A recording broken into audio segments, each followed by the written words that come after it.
something that everyone in the agency world seems to have in common is 100% of people say they all want to start their own agency, but it's like only a very small percentage of people want to move forward. And to be honest, some of them have said that they usually say that out loud when they're angry, like they're frustrated with their job and they're just like, screw it, I'm going to go out on my own. But Mhm. there's a small percentage of them that go out and make that jump. And so I'm going to assume that this idea was probably lingering for a while. And I want to know how long before you decided on the right moment to start the local collective.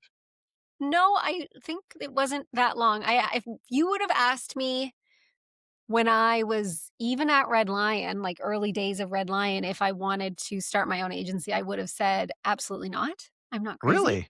Yeah, the whole time through, because I got asked it quite a few times, and I always said no. But like with literally everything else in my life, it kind of just happened. Matt and I had worked together at Cassette, and then we worked together again at Red Lion, and we have a fantastic way of working together. Um, it's always we. He is a fantastic creative leader, and uh, I think one of the things that's unique about our agency is the partnership at the very top is business and creative. Most of the time, it's either broken across, 7 leaders where there's like 7 layers of the stool and who the partners are, or it's all business at a founding level. I mean, like at the very, very top, everybody has the roles that happen, but it's either all business or it's all creative. And I think one of the things that makes TLC really special is we sort of married account service and creativity together in a way that's, I think, really reflective in all the work that we've produced because it is, it's very outside of the line sometimes in what we create. So do you start by getting the company going after hours, like planting the seeds, getting a lot of sort of like the upstart administrative stuff, like incorporating all the unsexy stuff that no one talks about when it comes to business that you Yeah. have to do for legal reasons? And then like, do you plant all those seeds?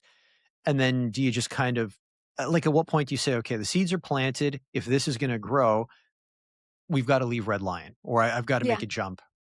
I think when we started, we were, like, stupid enough to start in a lot of ways. It seemed like the only option, I have to say, at the time. So you It just kind didn't of quit seem. and start. So there was this period Yeah. where you were just building the agency and Yes, and not we that I ever wanna talk about money, but, like, there's kinda no income coming in at this point.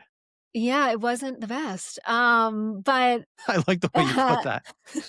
Did you have no, I think flashbacks to being on that air mattress when you first moved to Toronto? no, it wasn't that bad, but it, But those it are the sort of things like, not to cut you off, but those are the things that get into people's heads when they're thinking about going out on their own. They look at that and go, "Okay, there's gonna be some short-term pain and long-term gain if I really stick at it, but I don't know what that short-term pain is gonna look like." And you hear a lot of stories from, like, entrepreneurs, how they were kind of, like, just really down, then all of a sudden, something happened with the business that turned it around, and then it started to grow exponentially. Like, I know it sounds like a Disney movie, the way I'm putting it out there, but you know what I'm saying.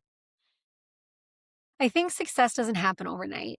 Like, it sometimes looks like it does, but it certainly doesn't. I think that we were both deliriously optimistic about what we wanted to do. And I think it's in that delirium that made it work.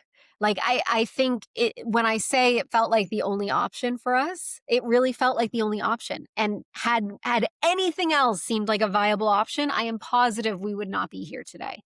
So I don't think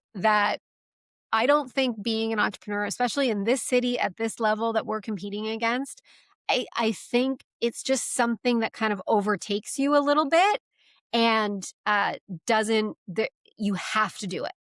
You can't even explain why you need to do it. Now, all the boring stuff like the paperwork and the legal stuff and the money and where is clients going to come from, you can't half do those things.